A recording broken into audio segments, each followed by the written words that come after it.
I've just spent a week in Ghana and Kenya, two former British colonies in Africa which have both got elections coming up, and I came back with a message for America. Ghana in West Africa was the first country on that wonderful continent to regain its independence over half a century ago. It's produced world-class leaders like Kofi Annan, the former head of the United Nations. It also produces some of the world's best cocoa beans, so even if you can't place it on the map, you've almost certainly enjoyed its chocolate. Kenya in East Africa grows tea and coffee and is a popular holiday destination for its beaches and wildlife. Kenya is a lot richer than Ghana, but the economies of both countries are doing well and growing far faster than those in Europe or North America. And they're both democracies where, contrary to the myths that surround Africa, power changes hands and corrupt dictators are hopefully a thing of the past. But before I get accused of painting too rosy a picture, it's time to say that their democracies are far from perfect. They might say the same of ours, but the last elections in Kenya in 2007 were horribly bloody.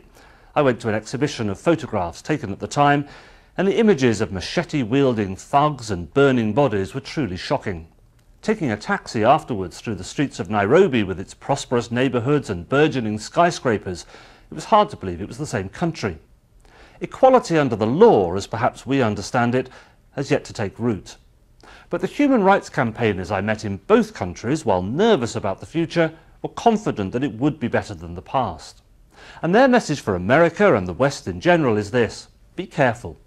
If we put too much pressure on their governments, we'll be accused of being colonialists in another guise, still trying to impose our systems on other people's countries.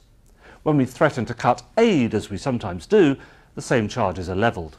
African politicians find it easy to get cheers by promising to stand up to Western interference, and the rights we're trying to uphold can be threatened instead. That's not to say we should back off, rather that we should be smarter about what we do. Democracy and human rights defenders in countries like Ghana and Kenya can and must fight their own battles. We should support them where we can, of course. But as one woman said to me with great clarity, work with us, not for us. This is Lance Price for CBS News in London.